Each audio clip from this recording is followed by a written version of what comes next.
ಇಂದೇ ಡೌನ್ಲೋಡ್ ಮಾಡಿ ಮತ್ತು ನಿಮ್ಮ ನೆಚ್ಚಿನ ಶೋಗಳನ್ನು ಆನಂದಿಸಿ.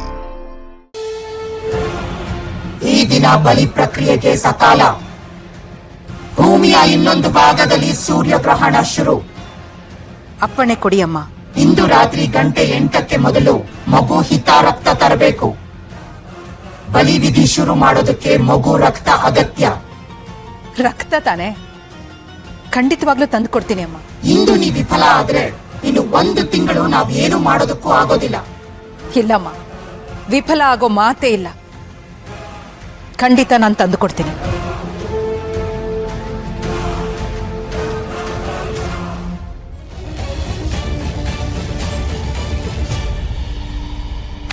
ಫೈನಲಿ ಬೆಂಕಿ ಬಿದ್ದಿದ್ದು ಆ ಫೋಟೋಗಲ್ಲ, ಇಡೀ ಮನೆಗೆ. ಮಾಯಾ, ಇದೆಲ್ಲ ಹೇಗ್ ಸಾಧ್ಯ? ಹೇಗ್ ಮಾಡ್ದೆ ಇದನ್ನೆಲ್ಲ? ಈ ಗಲಾಟೆ ಎಲ್ಲ ಮುಗಿಲಿ, ಆಮೇಲೆ ಡೀಟೇಲ್ ಆಗಿ ಎಕ್ಸ್ಪ್ಲೈನ್ ಮಾಡ್ತೀನಿ. ಆದ್ರೆ ನನಗ್ ಒಂದ್ ಅರ್ಥ ಆಗದೆ ಇರೋದು, ನೀನಿನ್ನೂ ಆ ಪಿಳ್ಳೆನೆ ಗುರಿ ಮಾಡ್ಕೊಂಡಿದ್ಯಾ?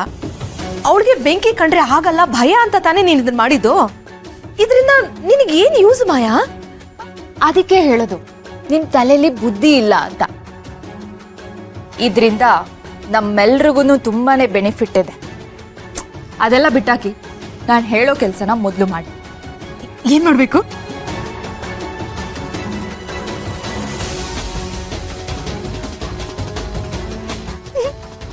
ಡನ್.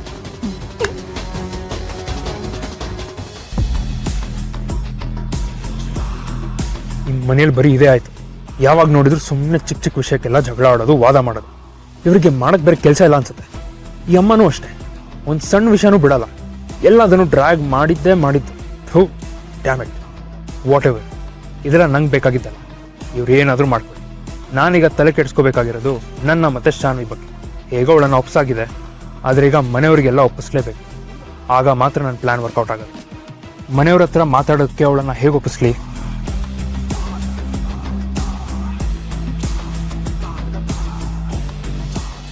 ತಗೊಳ್ಳಿ, ಹೇಳಿದ ಕೆಲ್ಸನ ಅಚ್ಚುಕಟ್ಟಾಗಿ ಮಾಡಿದ್ದಕ್ಕೆ. ಹಾ, ಅದರಲ್ಲೇನಿದೆ? ಇಷ್ಟೊಂದು ಸೌಕರ್ಯ ಕೊಡಬೇಕಾದ್ರೆ ನೀವು ಹೇಳೋದೆಚ್ಚ, ನಾನು ಮಾಡೋದೆಚ್ಚ? ಇನ್ನೂ ನನ್ನಿಂದ ಏನಾದರೂ ಕೆಲಸ ಆಗೋದಿದ್ರೆ ದಯವಿಟ್ಟು ಮುಂಚೆನೆ ತಿಳಿಸಿ. ವ್ಯವಹಾರದಲ್ಲಿ ನಾನು ತುಂಬಾ ಶುದ್ಧ. ಖಂಡಿತ, ಹಾಗೇನಾದಿದ್ರೆ ಹೇಳಿ ಕಳಿಸ್ತೇನೆ. ಬರ್ತೀನಮ್ಮ.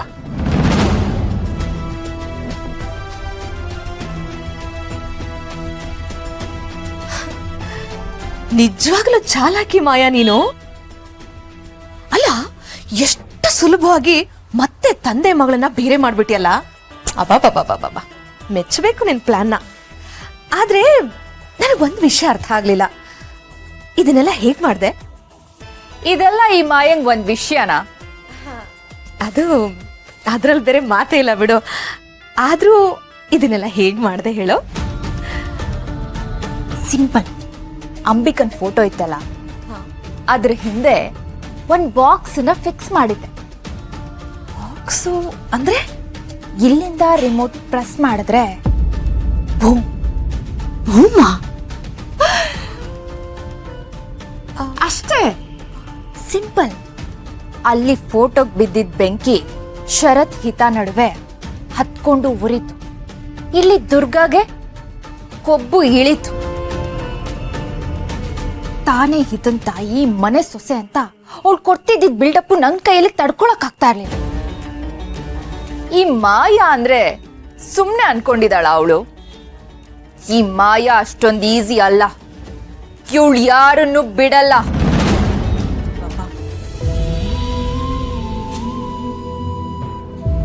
ಯಾಕೆ ಹೀಗೆಲ್ಲ ಆಗ್ತಾ ಇದೆ? ಮನೆಗೆ ಒಳ್ಳೇದಾಗ್ಲಿ ಅಂತ ಏನೇ ಮಾಡಿದ್ರು ಏನಾದ್ರೂ ಒಂದು ಅನಾಹುತ ಆಗ್ತಾ ಇದೆಯಲ್ಲ. ಅಣ್ಣ, it was just an accident ಅಣ್ಣ.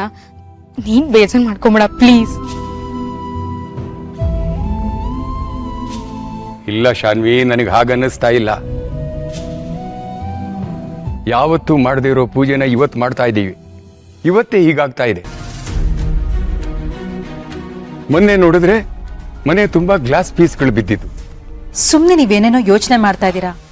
ಅದು ಕಾಕತಾಳೀಯ ಆಗಿರ್ಬೋದು ಅಂತ ನಾನು ನಿಮ್ಗೆ ಅವತ್ತೇ ಹೇಳಿದ್ನಲ್ಲ. ಅಂಕಲ್, ಯಾಕೆ ಅಷ್ಟೊಂದು ಓವರ್ ಥಿಂಕ್ ಮಾಡ್ತಿದ್ದೀರಾ? ಪಂಡಿತರು ಇಲ್ಲೇ ಇದ್ದಾರಲ್ಲ, ಅವನ್ನೇ ಕೇಳೋಣ.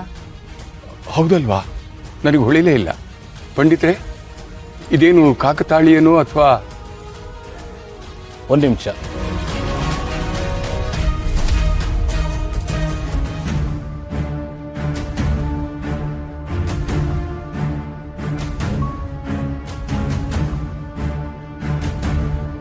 ಇದು ಕಾಕತಾಳೀಯ ಅಲ್ಲ.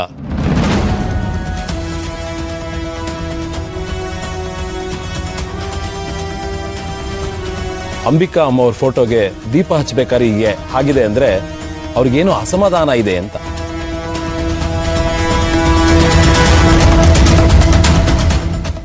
ಏನ್ ಹೇಳ್ತಾ ಇದ್ದೀರಾ? ಹೌದು, ಆತ್ಮಗಳು ಈ ರೀತಿ ತಮ್ಮ ಅಸಮಾಧಾನ ಒಂದೊಂದ್ಸಾರಿ ತೋರಿಸ್ಕೊಡುತ್ತೆ. ಅಯ್ಯೋ, ಇವ್ರು ಯಾಕೆ ಹೀಗೆ ಮಾತಾಡ್ತಿದ್ದಾರೆ? ನನಗೆ ಯಾವ ಅಸಮಾಧಾನ? ನನಗೆ ಅಸಮಾಧಾನ ಇದ್ರು ಅದು ಈ ಮಾಯನ್ ಮೇಲೆ ಮಾತ್ರ. ಶರತ್ ದೀಪ ಹಚ್ತಿದ್ರೆ ನನಗೆ ಯಾಕೆ ಅಸಮಾಧಾನ ಆಗತ್ತೆ? ಅಸಮಾಧಾನ ಅಂದ್ರೆ ಅದೇನು ಅಂತ ಸ್ವಲ್ಪ ವಿವರವಾಗಿ ಹೇಳ್ತೀರಾ? ಅದರಿಂದ ಏನಾದ್ರೂ ಪರಿಹಾರ ಹುಡುಕ್ಬೋದಲ್ವಾ? ತಮ್ಮ ಹತ್ರದವರೇ ಯಾರೋ ತೊಂದರೆ ಕೊಟ್ಟಿರ್ಬೋದು ಅನ್ನೋ ಅಸಮಾಧಾನ ಇರಬಹುದು.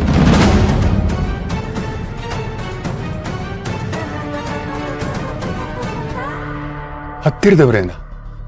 ಅದು ಹೇಗೆ ಸಾಧ್ಯ? ಅಂಬಿಕಾ ನಮ್ಮ ಮನೇಲಿರೋಷ್ಟು ದಿವಸನೂ ಅವಳು ಸೊಸೆಯಾಗಿರ್ಲಿಲ್ಲ, ಮನೆ ಮಗಳಾಗೇ ಇದ್ಲು. ಅವಳಿಲ್ಲ ಅನ್ನೋ ಕೊರತೆ ಇವತ್ತಿಗೂ ನಮಗೆ ಜೀರ್ಣಿಸಿಕೊಳ್ಳಕ್ ಆಗ್ತಾ ಇಲ್ಲ. ಹಾಗಿರ್ಬೇಕಾದ್ರೆ ಅವಳಿಗೆ ತೊಂದರೆ ಕೊಡುವಂತ ಕೆಲಸ ಯಾರು ಮಾಡ್ತಾರೆ ಈ ಮನೆಯಲ್ಲಿ? ನಿಜ ಪಂಡಿತ್ರೆ, ನೀವೆಲ್ಲೋ ತಪ್ಪಾಗಿ ಅರ್ಥ ಮಾಡ್ಕೊಂಡಿರ್ಬೇಕು. ಅಂಬಿಕಾ ಇದ್ದಾಗ್ಲೂ ಯಾರಿಗೂ ಯಾವತ್ತೂ ಅವಳು ತೊಂದರೆ ಕೊಟ್ಟವಳಲ್ಲ. ಅದರಿಂದ ಅಂಬಿಕಾಗೂ ಯಾರಾದ್ರೂ ತೊಂದರೆ ಕೊಡಬೇಕು ಅನ್ನೋ ಮನ್ಸು ಕೂಡ ಮಾಡಿರಲ್ಲ. ಹೌದೌದು, ಈ ತರ ಇಲ್ಲಿವರೆಗೂ ಯಾವತ್ತೂ ಆಗಿಲ್ಲ. ಆದ್ರೆ ಇವತ್ತು ಶರತ್ತು ದೀಪ ಹಚ್ಚಕ್ ಹೋದಾಗ್ಲೇ ಹಿಂಗಾಗಿದೆ ಅಂದ್ರೆ ಅಂಬಿಕಾಗೆ ತೊಂದರೆ ಆಗಿರೋದು ಶರತ್ತಿಂದನಾ?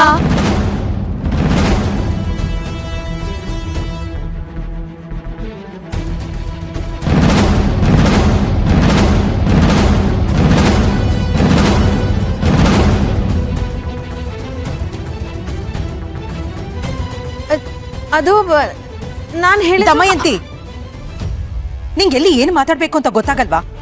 ಅಯ್ಯೋ ಅದಕ್ಕೆ ಅದು ಹಾಗಲ್ಲ.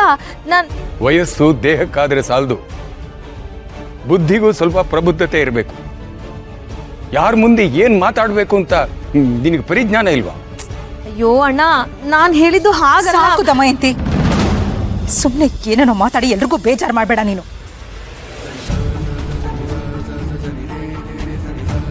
ಅತ್ತೆ, ನಿಮ್ಗೆ ಏನ್ ಮಾತಾಡ್ಬೇಕು ಅಂತ ಗೊತ್ತಾಗ್ಲಿಲ್ಲ ಅಂದ್ರೆ ದಯವಿಟ್ಟು ಸುಮ್ಮನಿದ್ಬಿಡಿ. ಈ ತಾಯಿ